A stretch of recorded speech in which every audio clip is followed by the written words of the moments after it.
Hello friends, SK पाठशाला channel में आपका बहुत बहुत स्वागत है। दोस्तों, आज एसएससी जीडी का जो 2025 में 4 फरवरी को आज थर्ड शिफ्ट का हम लोग एनालिसिस देख लेते हैं। ठीक है, देखिए इसमें कौन कौन सा क्वेश्चन पूछा गया है उसको देख लीजिए, क्योंकि जो बच्चे का एग्ज़ाम है उन लोगों के लिए बहुत हेल्पफुल होगी। ठीक है, तो चलिए आइए फटाक से हम लोग जो क्वेश्चन आया है उसका एनालिसिस देख लेते हैं। ठीक है, देखिए पहला क्वेश्चन क्या है, बास्केटबॉल कोर्ट का आकार क्या होता है। ठीक है, तो इसका आंसर है अंतर्राष्ट्रीय बास्केट कोर्ट का आकार 28 मीटर लंबा और 15 मीटर चौड़ा होता है। ठीक है, चलिए नेक्स्ट देखते हैं, म्यांमार की आधिकारिक भाषा क्या है। तो म्यांमार की आधिकारिक भाषा बर्मी है। ठीक है, म्यांमार की राजधानी नायपिंडा है और राष्ट्रीय पशु बाघ और राष्ट्रीय पक्षी बर्मी मोर है। ठीक है, ये सब भी थोड़ा सा देख लीजिएगा, हो सकता है आने वाले शिफ्ट में इससे एग्जाम में पूछ दे। ठीक, देखिए नेक्स्ट क्वेश्चन क्या है, द्वारम वेंकट स्वामी नायडू निम्नलिखित में से कौन सा संगीत वाद्य यंत्र बजाते थे। तो इसका आंसर हो जाएगा वायलिन या वादक। तमिलनाडु के मुख्यमंत्री कौन है। देखिए सीएम, राज्यपाल, ये सबसे क्वेश्चन पुट कर रहा है, तो आप लोग इसको एक बार पूरा जरूर देख लीजिएगा। तो एमके स्टालिन है, तमिलनाडु के 8वें और वर्तमान मुख्यमंत्री हैं। उनका दल पूछा जाए तो द्रविड़ मुन्नेत्र कड़ंगम है। ठीक है, देखिए पूछा था ब्रह्मा का पर्यायवाची शब्द, विधाता, विधि, अच, विरंजी, प्रजापति, निर्माता, धाता, चतुरानन, प्रजापति या स्वयंभू। ठीक है, नेक्स्ट देख लेते हैं, किसी राजनीतिक या वैचारिक समूह से संबद्ध न होना क्या कहलाता है। किसी भी पक्ष में कोई भागीदारी नहीं, मतलब इसका क्या है, तटस्थ रहना। ठीक है, मतलब किसी के पक्ष में न रहना, एक अपने तट पे रहना। ठीक है, तटस्थ रहना, किसी के इंटर नहीं करना। चलिए, who is the tourism minister of India in 24। तो क्या उनसे हो जाएगा गजेंद्र सिंह शेखावत। अनुराग सिंह ठाकुर के द्वारा फिट इंडिया फ्रीडम रन 2.0 को कब लॉन्च किया गया था। तो इसका आंसर हो जाएगा 13 अगस्त 2021 को। फिट इंडिया मूवमेंट की शुरुआत 29 अगस्त 2019 को माननीय प्रधानमंत्री द्वारा की गई थी। अगला देख लेते हैं, इनमें से कौन सी शक्ति राज्यपाल के ऊपर जो राज्यपाल नहीं कर सकता है, या ये हो सकता है इनमें से कौन सा शक्ति राज्यपाल के ऊपर नहीं लागू होती है। तो राज्यपाल के पास राजनयिक और सैन्य शक्तियाँ नहीं होती हैं। ठीक है, और राष्ट्रपति के पास ये शक्तियाँ होती है। जानते हैं कि राज्यपाल की नियुक्ति कौन करता है।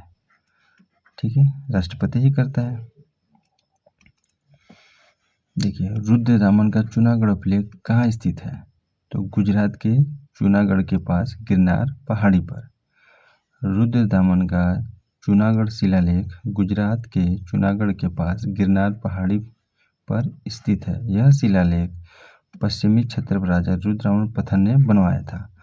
और जानते हैं ये जो 150 ईस्वी में बनवाया था, ये जूनागढ़ का अभिलेख 150 ईस्वी में, ये भारत में संस्कृत भाषा में लिखी गई पहली मतलब अभिलेख थी। इसको भी याद रखिएगा। चलिए, राज्यपाल की नियुक्ति के संबंधित में प्रश्न था, तो देख लीजिए क्या क्या पूछ सकता है। राज्य के राज्यपाल की नियुक्ति किसके द्वारा की जाती है। तो भारत के राष्ट्रपति के द्वारा। तो राज्यपाल की नियुक्ति किस अनुच्छेद में है। तो अनुच्छेद 155 में है। राज्यपाल के रूप में किसी व्यक्ति की नियुक्ति के लिए योग्यता क्या है। ठीक है, ये क्वेश्चन है।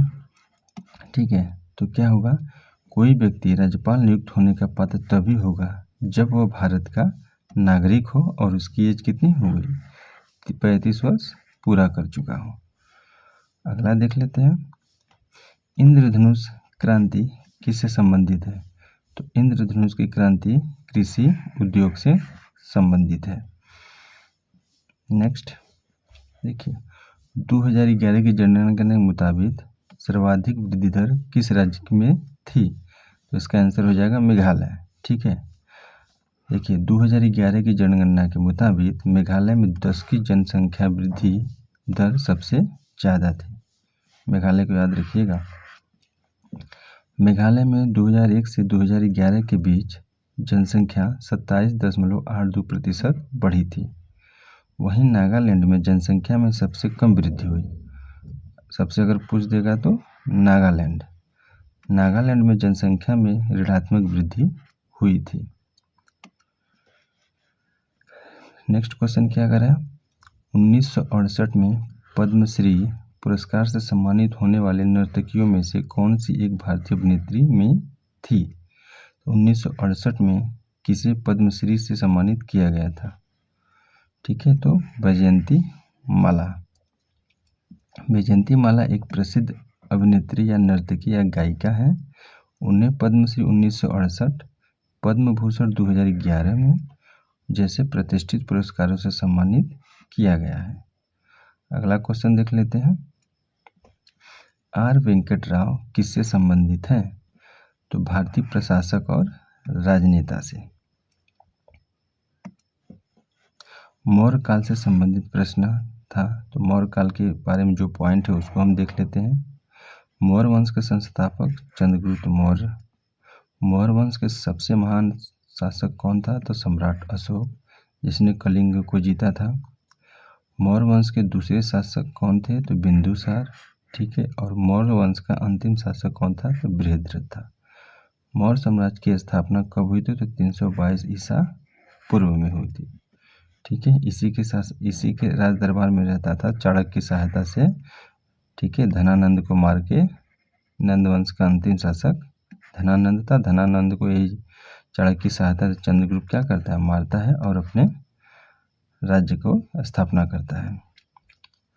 नेक्स्ट देख लेते हैं, बसंत पंचमी किस राज्य में मनाई जाती है, तो हरियाणा और पंजाब में। Parul Parmar is related to which sport. Parul Parmar किस खेल से संबंधित हैं, तो भारतीय पैरामिंटल से। ठीक है, चलिए देखिए फटाफट हम लोग जितना क्वेश्चन मिला था वो पूरा हम लोग देख लिए। ठीक है, अब जिन बच्चों का शिफ्ट आने वाला एग्ज़ाम है वो एक बार इसको ज़रूर देख के जाएंगे। ठीक है, और जो हमको क्वेश्चन मिलेगा हम आपको ऐसे ही करवा देंगे। ठीक है, आप लोग अच्छे से देख के अपना रिवाइज करके एग्ज़ाम देने जाइएगा। जिन बच्चों का आने वाला एग्ज़ाम है उन लोगों को best of luck. Thank you, bye bye.